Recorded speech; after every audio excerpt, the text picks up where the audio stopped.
Thank you. I appreciate the gentleman from Missouri yielding. I was trying to make this point today, and I think it's so important that you've brought this up.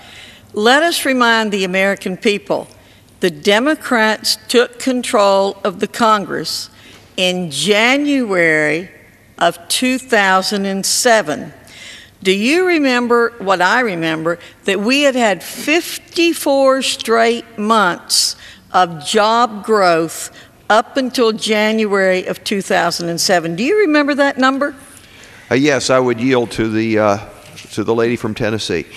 And I thank the gentleman for yielding. Indeed, you're exactly right. We had had jobs growth. We had had economic growth.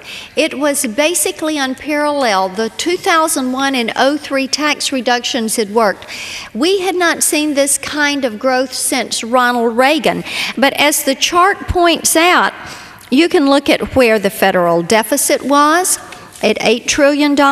You can look at where discretionary spending was placed and where our mandatory spending, this blue line, was placed. Now, what we see is the mandatory spending alone, they grew from $3 billion to $333 billion in a 2-year period of time. So you can see what is happening with our spending, whether it is our discretionary or our mandatory spending, it is going through the roof. And of course, that runs our federal deficit and our national debt up. This year alone, we're at over $2 trillion in a deficit, and our president has just proposed a $3.5 trillion budget.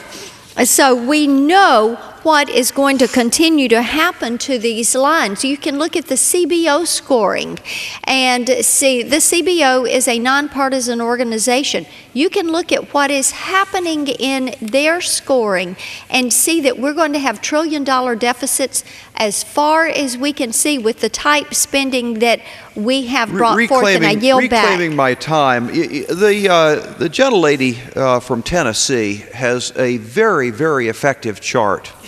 And what you're pointing out is that we are in uncharted waters. We have not dared to take and swallow this much debt in the past.